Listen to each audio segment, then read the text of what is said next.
Hello and welcome. Today I am pleased to introduce you to a Sowello Health Nutrition episode on fermented foods. Our Sowello Health Nutrition expert, Brooke, will lead us through an informative and inspired conversation with our special guest, Suzette Smith. And just before we start, I'd just like to explain a little bit about the Sowello Nutrition process, whereby that we are focusing on selecting the best nutrition combination for each client. Now, this means we're taking into consideration the vast amount of research on the various nutritional diets like the keto and the paleo and the Mediterranean. And with that research in mind, we closely evaluate each client's personal profile based upon where they've been nutritionally, their health goals, diagnosis, the blood tests, genomic profiles. And based upon all of that, that's when we start down the nutritional path together. And because we are constantly meeting throughout the program, then we can adapt and modify as needed. So I think the important piece here is that our bodies are not constant. They're always changing. And so the Sowello Nutritional Program that Brooke is working so diligently on with everyone, it's designed to meet your and our clients' changes. So I'd like to share, I'd just like to share a unique perspective of how Sowello got introduced to Suzette. Mm-hmm. Yep. So as many of you know, going to your local farmer's market can be a terrific way of seeing locally grown produce that you might not see in your grocery store. Mm-hmm. And during one of my trips to a farmer's market, I finally ran into the kraut lady. Yeah. So I've been eating your delicious products, Suzette, and drinking your tonics, which are so great during the day. But I'd never met you. And so I just remember that time that we first met, and I remember listening to your story and like, how did you get to this place? And I just remember how we hugged and kind of had some tears. Yeah. And I said, people have to hear your story. Thank you. You're going to make me tear up again. That was really special. It was very, very special. And I just reflected on that so much over the following days. And even now when I think about it, I still tear up. So I'm so glad we connected. Thank you. Well, I just want, you to know and everyone that's listening that Suzette, you are a shining star. You are an inspiration, and you've been a personal reminder to me that you are following your passion and you're focusing on serving others, and indeed you're making hearts smile, and that's an inspiration for me. Yeah. As I'm working. So welcome to our episode. Yep. I'm honored and blessed and so graciously grateful to be in part of your tribe. So thank you so much. You're welcome. So Brooke, I'm going to turn it over to you and you do your magic. Thank you. Okay. Thank you so much for that. So Suzette, let's dive in. You're not going to make me start crying like Barbara. I'm going to try not to. I'm going to do my best not to. Right. So I guess maybe just start a little bit about your background. Like, how did you get to where you're at with this wonderful business that you're doing? Oh, it's so unique and such a bizarre story, but really it came from growing up as a child in the country and in the South in Georgia. And, my parents had a farm and we always kind of ate, grew what we ate and was kind of pioneers of the land. They moved from the big city to the country. So I had that upbringing. And when I became a parent and just little things were becoming important to me in how we eat as a family. And I took a trip to Australia and met an iridologist. Have you ever heard of an iridologist? I have not. Please tell me. They are very unique, a naturopathic minded doctor, but they put on these special glasses and look into the cells of your eyeballs. And she looked into my eyes. I mean, she gets really close and she said, I can tell you broke your collarbone. And I broke my collarbone when I was like 4. So whatever she said after that, she had me, and we, she continued to see me over the years. I moved down there for a couple of years and she saw me through my pregnancy and she still sees my son. I think she saw him probably about 5 years ago and he just turned 19. So she's, the cells of your eyes represent different parts and systems of your body. And that's her specialty. was that. So that was very intriguing to me. And living in another country, living in Australia at that time in the late 90s, it was like stepping back in time here, where they were more natural minded in their caregiving and birthing. I've had my second son there, and a normal hospital stay is 7 days. Wow. So they really want to make sure the mother is, ready to go home with the baby, and everybody's prepared. Wow. So it was just a unique experience for me to continue when we moved back here, to continue a more health-minded protocol for my family, and always go more north towards natural foods and fresh foods and less processed foods. And then I started learning about supplements and selling supplements on different levels. And this last supplement company that I was with really focused on gut health. So this was almost 10 years ago. And we just really started, they were really educating on gut health. And I found that even more fascinating, and how important your gut is to really your overall health. It's, I call it Grand Central Station. Everything comes from the gut, and so reading about fermented foods, I'm like, oh, I'll try this at home. And I did, and in a tiny apartment. So I stunk up the whole floor with our trials in the closet. And my son hated it. He wouldn't bring any of his friends over. He was so embarrassed. And, just came into a crossroads, and everything really lined up for me to start a business. And that was 4.5 years ago. And we started Garden Goddess, and it's just been an incredible ride ever since then, and I, being a Southern girl, you feed people. I mean, that's the way I grew up, was the way to a man's heart was feeding them. And that's really the way to anybody's heart, in my opinion, not just the male species. Right. But,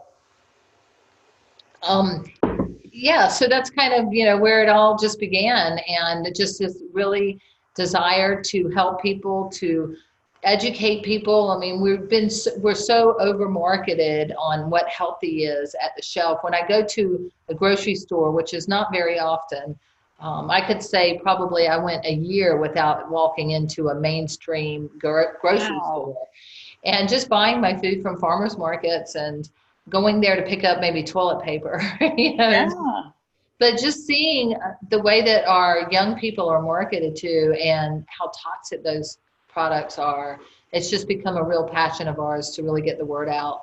And then God gifted me with, this opportunity to make this wonderful food.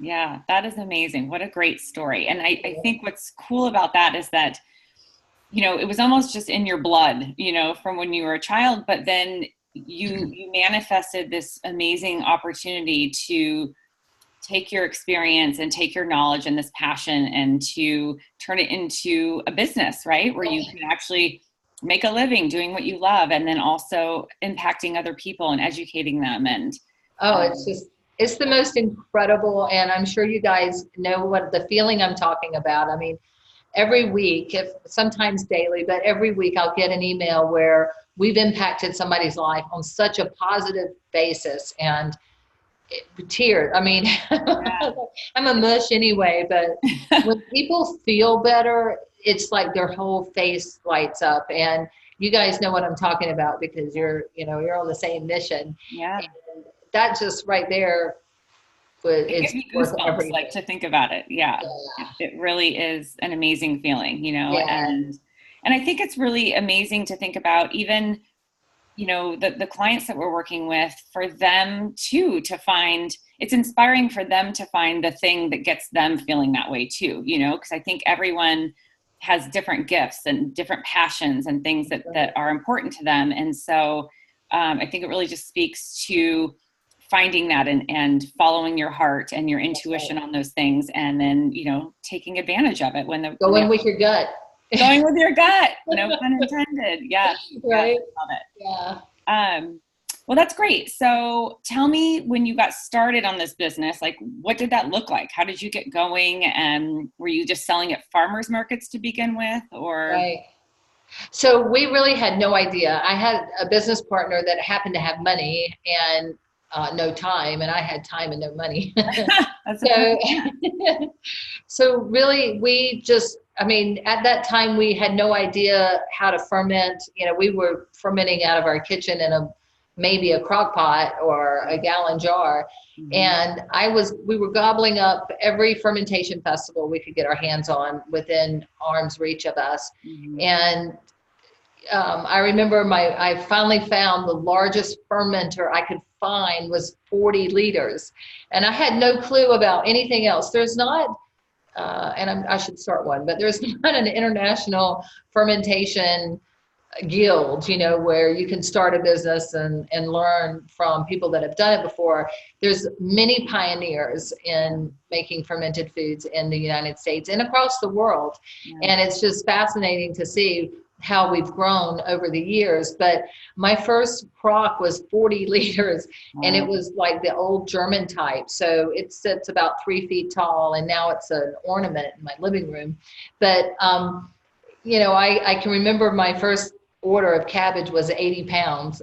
Oh my gosh. And I thought, you know, I just thought that was so much. And we made it with a hand food processor, you know, and we had to lay out our recipe, you know, for one recipe at home times 40. Right.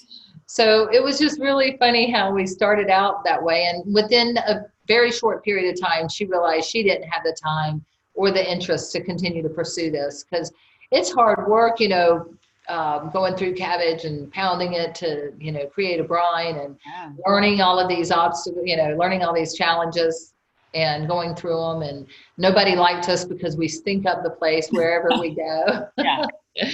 So she got out. I bought her out within 6 months of starting the business. And over the last 3.5, 4 years, now I'm in 500 liter vessels. So I started with 40 liter, and now we're making beet kvass in 500 liter vessels, and could really go maybe a little bit bigger, but my kitchen won't handle bigger, you know, that size of vessels.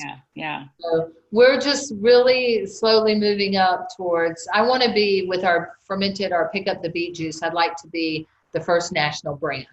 That's awesome. Well, great. That's an amazing goal. So that's so cool. Like to just see, because I think that's another thing, maybe you can talk about this a little bit too, because sometimes the thought of making your own fermented food can sound very overwhelming. You know, it just seems weird and scary. But it is pretty simple, you know, to start. It's pretty simple. I think now they have a lot of those different things you can buy, right? Like the anaerobic, maybe you can kind of talk about, I've always done it the very traditional way. We're putting a towel over it and you know, and just scraping the mold away, that kind of thing. Whereas now you can actually buy something that's a little more dummy proof if you're feeling like you don't want to, you know, mess with that. So maybe you can talk a little bit about that. So the secret really to a good home ferment is keeping anaerobic, or keeping the air out. And we have been through quite a few different, I try everything at home. If I could do a shameless plug here, I've got my book here. I was going to ask about your book. Yes. This is a children's book called Sasha and Sheila. You can find it on Amazon, barnesandnoble.com, so forth. But just search Sasha and Sheila. And it's a story of two girls learning how to ferment broccoli, cauliflower, and dill at home. And the vessels are important, and they're coming out with better ones you can get them on Amazon pretty easily.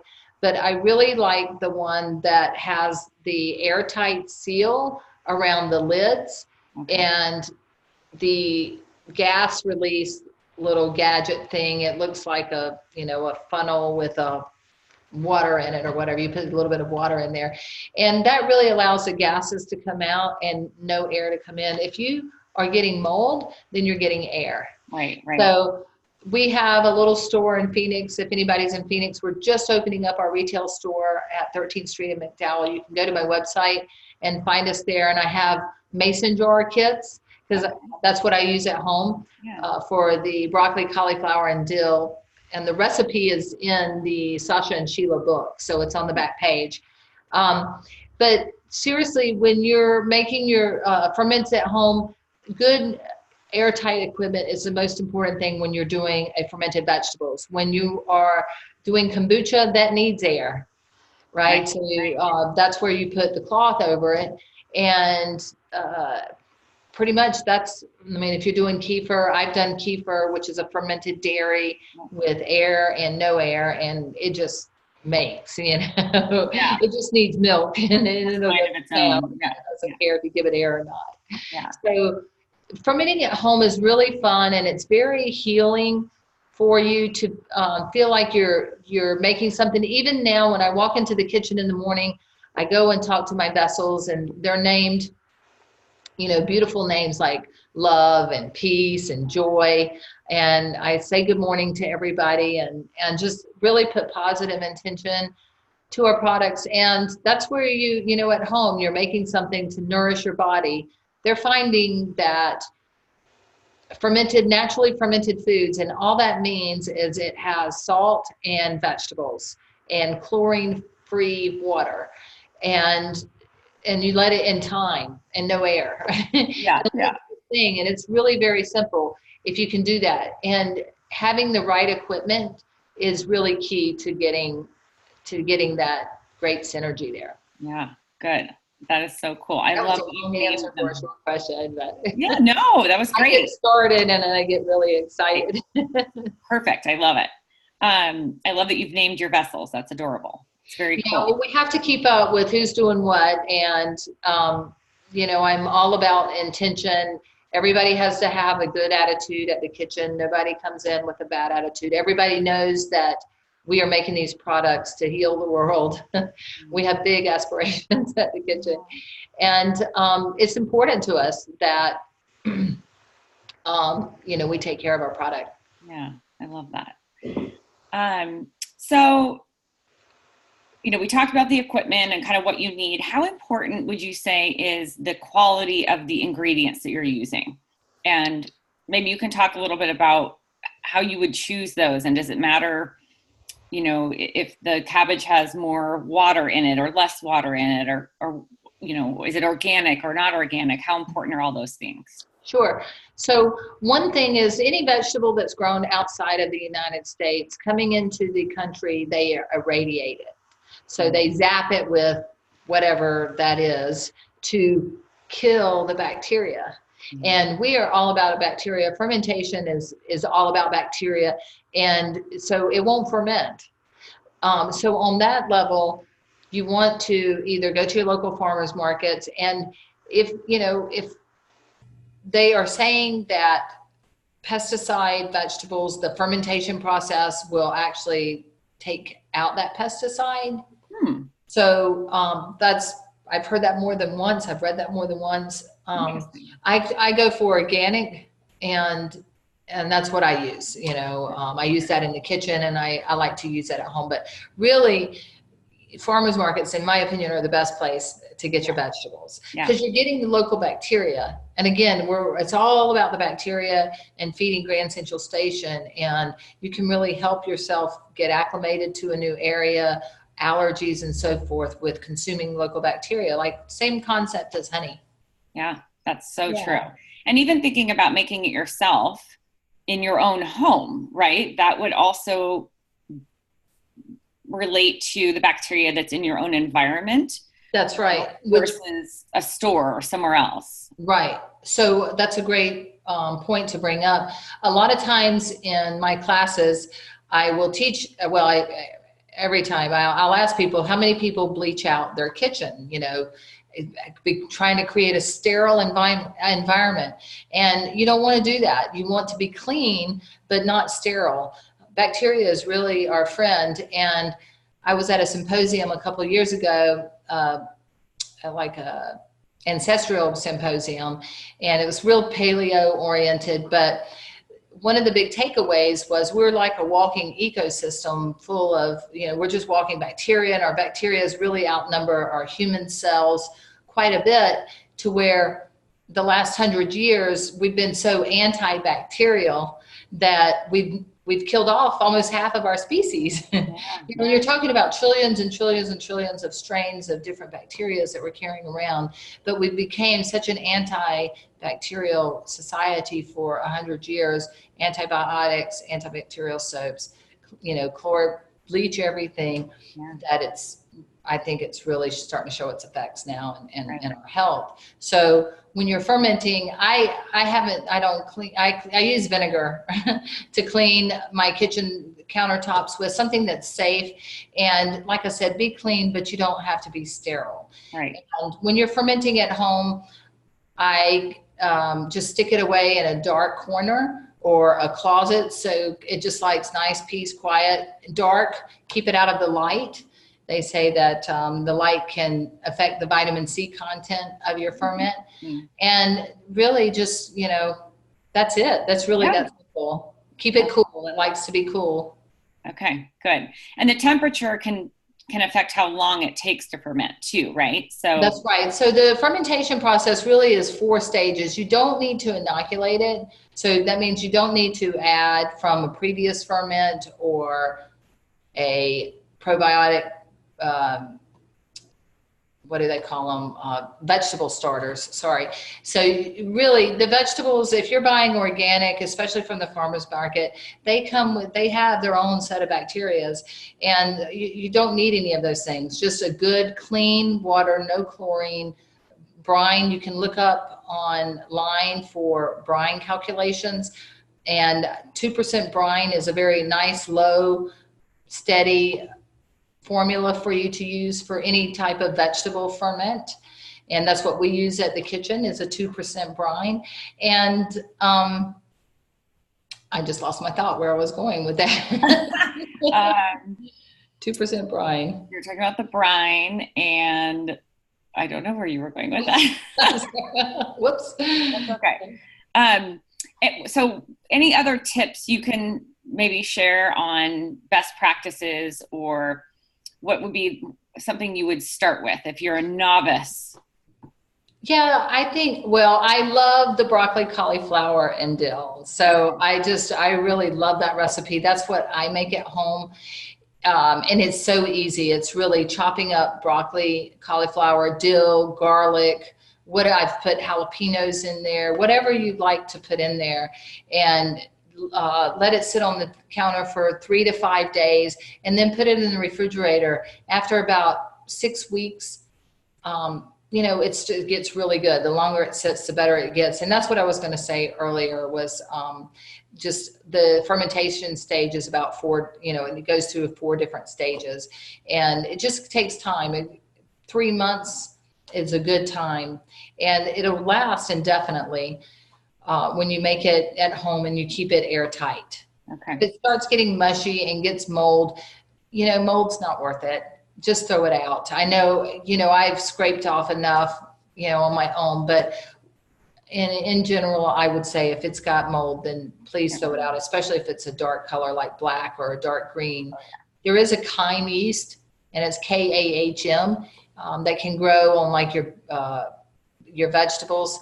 And that's something that you can skim off. You can find a picture of that on site too, chyme yeast.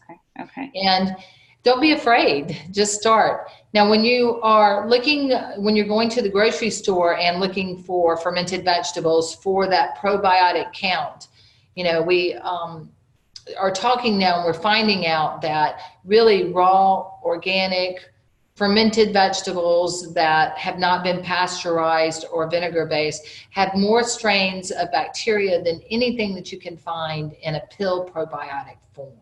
Yeah. And that is a huge statement. I mean, I've paid a lot of money for probiotic pills, and I think Dr. Mercola has done some studies where they found hundreds of strains of bacteria, which are giving you trillions of the CFUs, but it's about the strains that are important. So when you're going to the store looking for these bacteria, these fermented foods to clean your gut and boost your immune system and detoxify your organs, you want to make sure they're not pasteurized and they're not vinegar based. Both of those systems make the product shelf stable. Yeah. and by killing the bacteria. And again, we want the bacteria. Right, right. Yeah. Yeah, I think you make a good point about the probiotics too. And I always talk about how probiotic supplements are very strain specific. We use them very targeted and specific to conditions that we're trying to resolve. So they're more used as medicine. That's right. In the way that I use them. And I think of probiotic foods as broad spectrum, right? And they're more for maintenance, for day-to-day health, for immune support, for, supporting different micronutrient production and vitamins and digestion. And, there's all these other things that helps with on a daily basis. Yes. You can't get from a probiotic supplement. That's right. That's right. You can't. There's, if y'all do stool testing, you can see the strains of bacteria that are in your gut, what you're missing, what you need, and how to get it. And there's many strains out there that are so beneficial to your gut health that you can only get in fermented foods. Right, right. Yeah.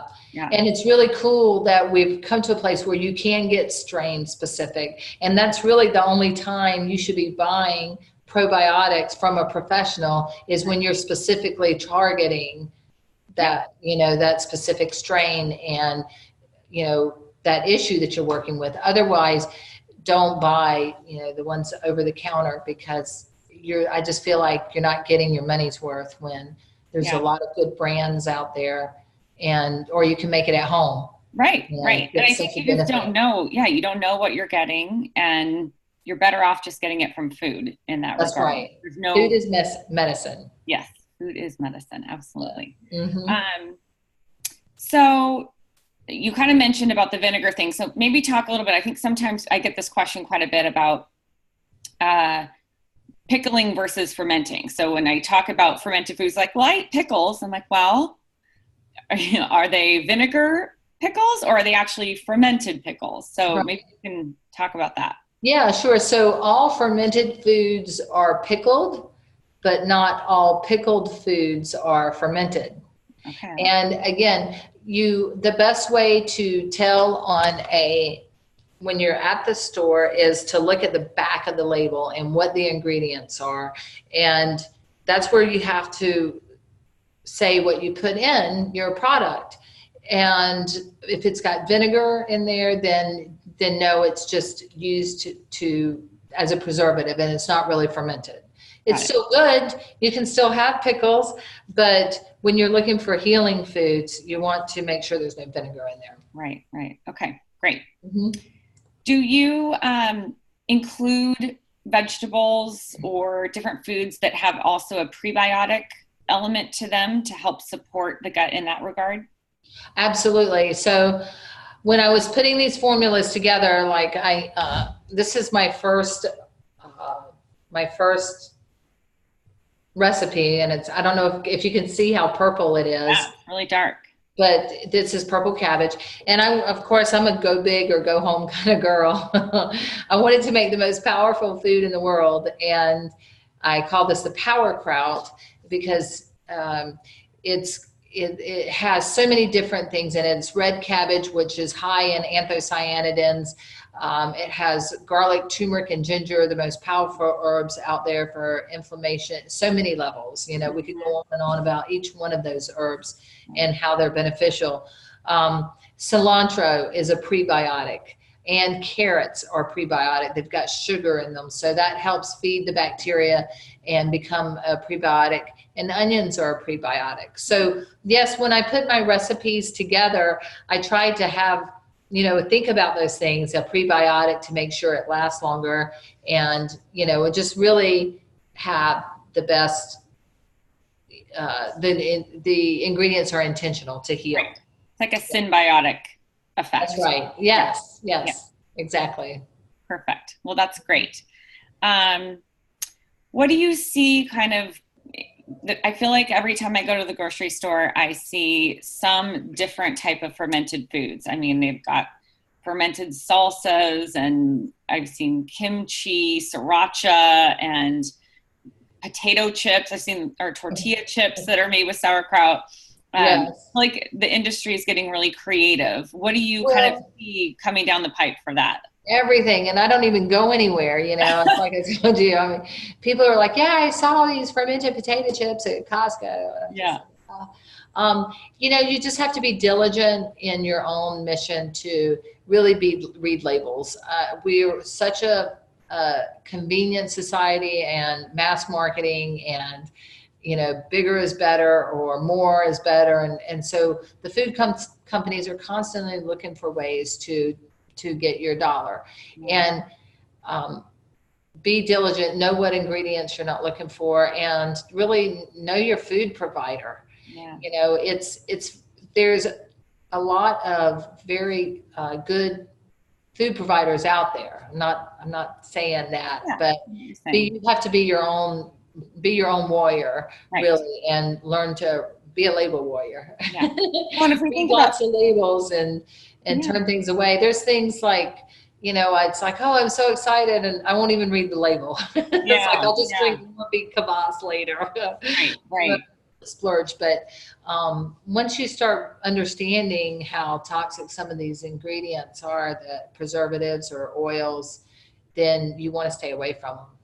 Right. Absolutely. And I think if we think about fermentation and where that even came from, I mean, this was a practice many, many, many years ago as a food preservation for people to, you know, preserve food and be able to eat it without refrigeration, you know? So, you know, this goes back a really long time, and it's a very basic food preparation method that should not need to be commercialized or complicated. Right.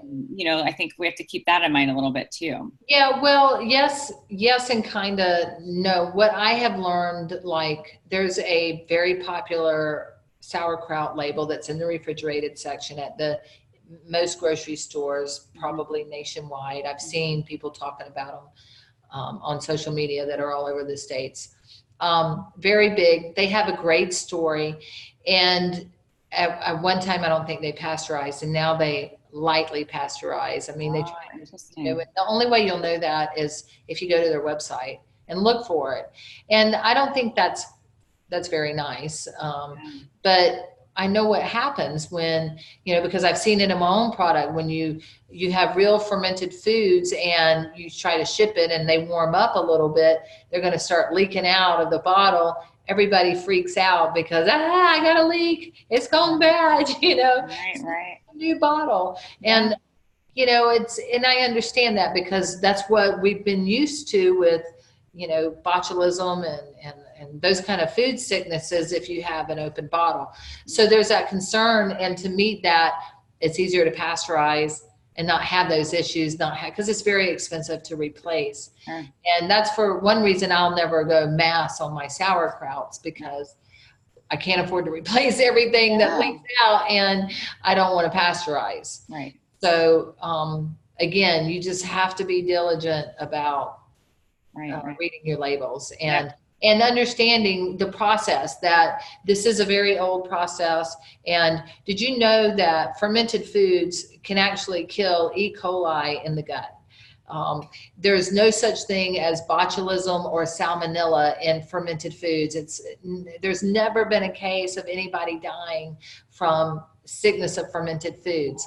So it's a very safe product to eat. And if you get one of my jars, you'll get a note that it may leak out. And if it's the purple one, it might look like a crime scene, you know, but it's still okay. Just stick it in the refrigerator. It calms the bacteria down, and it's still good to eat. Okay, good.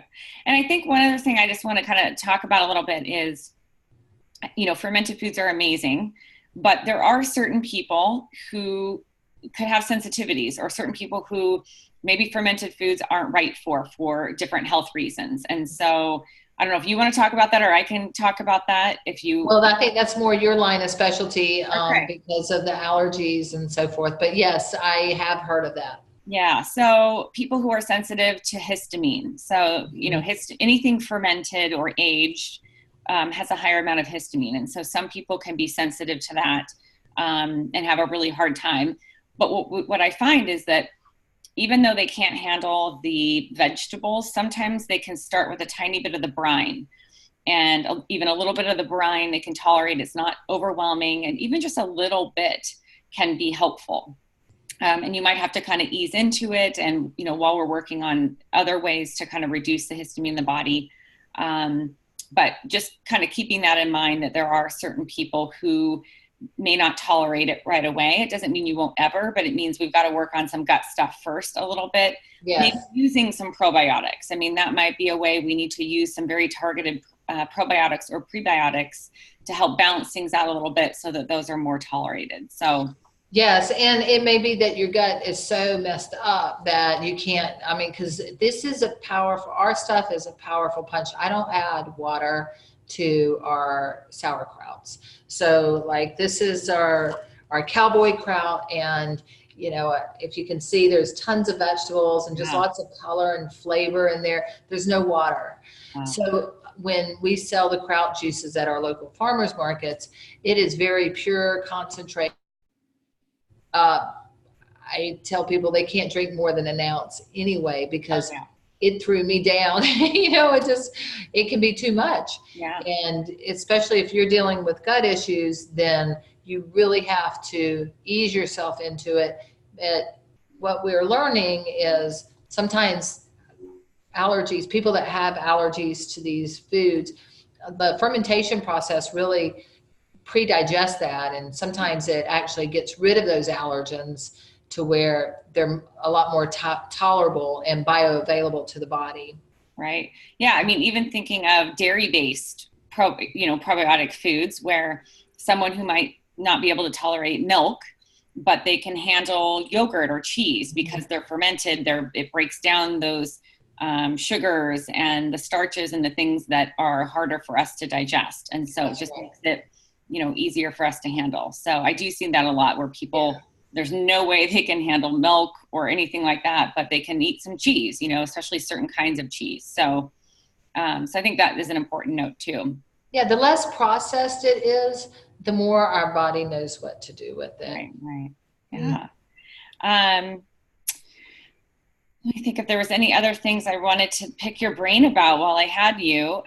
We talked about your book, and, I love that that's such a great idea for kids to understand at such an early age. What is the importance of even just food and nutrition, but the gut is so important. And, there's not really a point in your life where, unless you're exposed to that because your parents are giving it to you or things like that, you might not even know about that. So, well, it's, my heart goes out to our children, and that's a whole nother conversation with, what we're dealing with, I think, with our children. If we don't change the way our children eat, we're going to outlive them. Mm-hmm. And there was this kid at the farmer's market I was working this past weekend, and he was probably 10 or 11 years old and very obese. He was obese. Mm-hmm. He wasn't overweight. He was obese.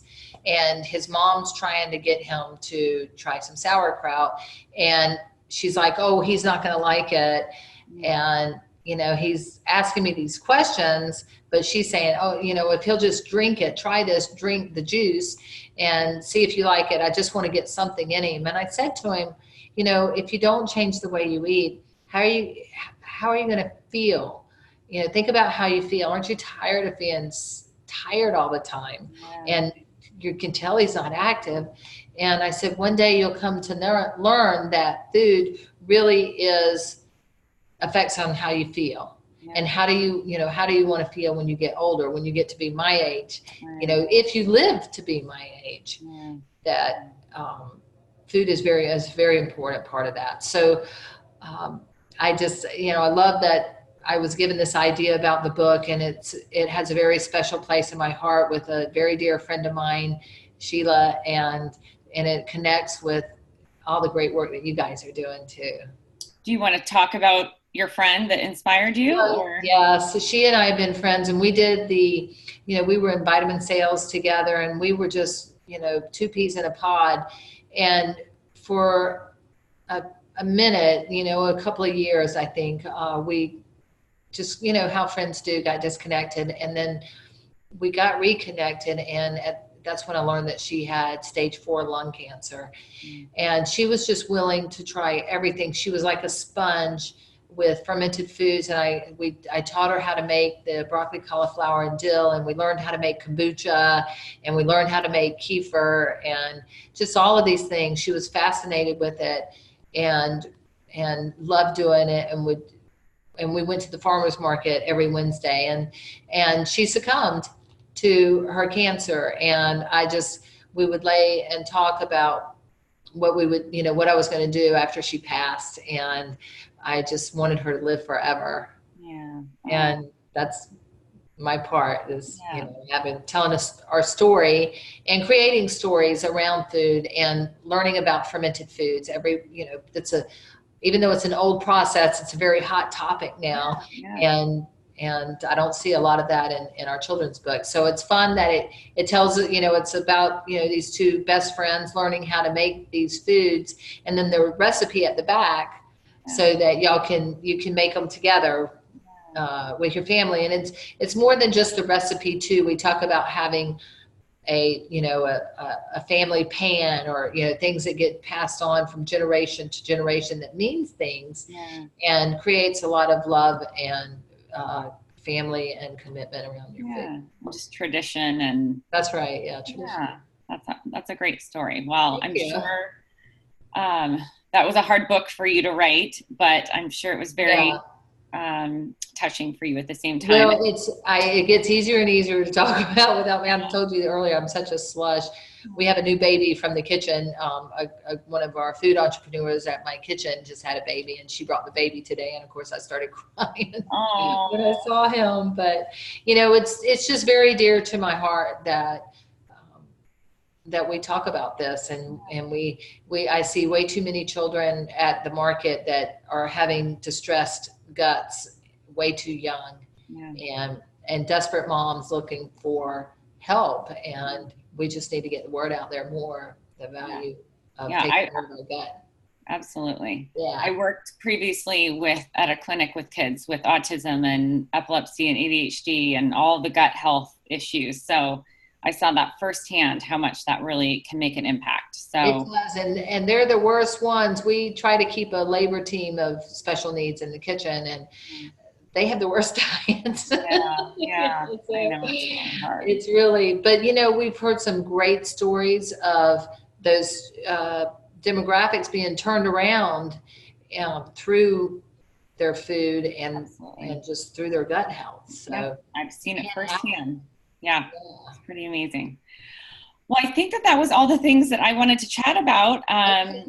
Dr. Christina, I don't know if you want to pop back on, if there's any closing thoughts you have or questions. Hello. Yeah, here I am. Wow, what an incredible journey. Yeah, it's been fun. I'm just amazed. And I know that the Sowello listeners, I'm really hoping that I know we here really do love our clients, and it's nice to be able to know that Suzette, another thing that I've heard for the first time that we have in common is you talk to your food and your pods, and you love them and you name them, and Sowello is like that too with our clients. It's like what are we doing, and the love and the intention in working together. So we're all creating a weaving of just a web of healing and love around our people. That's really cool. Mm-hmm. Yeah. I mean, it's really beautiful the way that you're taking an ordinary vegetable and just into something like so delicious and healthful, and it sometimes we're always, not always, but sometimes we're looking for the the thing that's going to help or to make us, and in searching for those big things we can overlook the simple things. And simple does not mean it's not powerful. That's and right. That was a theme too that I was listening to. And Brooke, thanks for sharing some of your story. I didn't know that you had mold in your fermented foods. Well, it's a common thing. Yeah.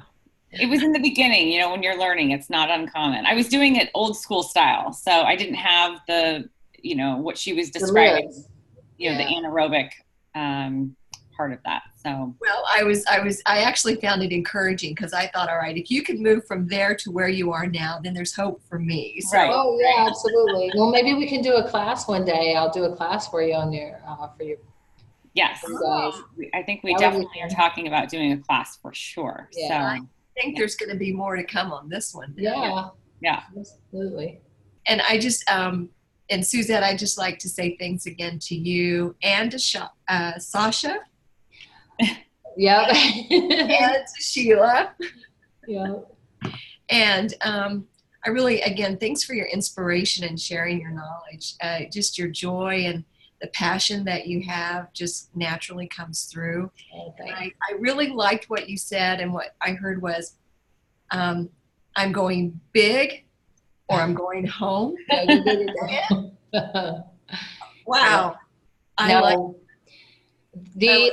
the beet drink, I don't know if I flashed this, but this is our game changer right here. I mean, you can talk about that, Dr. Christina, but we are changing lives with this, and this is what I want to see on every shelf in the grocery store. And 1 ounce is a serving.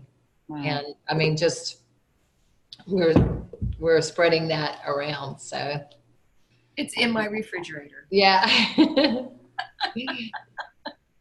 And so I just for like the wonderful listeners that we have, just remember to go over to, I think it's Garden Goddess Ferments is your website. Is that right, Suzette? Yes, GG Ferments, and give me about 12 hours, and I would love to put a discount code on there for anybody that's listening and would like to try our products. For just put Sowello in the thank you code, the coupon code, and we'll take care of your people for you. If anybody, and I still answer my phone. I don't have a work phone, so my phone number is plastered everywhere. And if anybody has any questions about fermenting at home, please give me a call. My phone number is on my website. I'll be happy to answer, walk you through it. Anything that you want to do, it's like, it's more important that we get people empowered to take these foods or make them, whatever they need. That's amazing. Yeah. Very good. Well, it's been lovely, and thank you all so much. Brooke, always delightful. Suzette, thanks for carrying on and going big. Yeah. And inspiration to all of our listeners at Sowello. Thank you. Yeah. Thank you so much. It was really great talking with you. Thanks. Bye. Okay. Bye. Bye.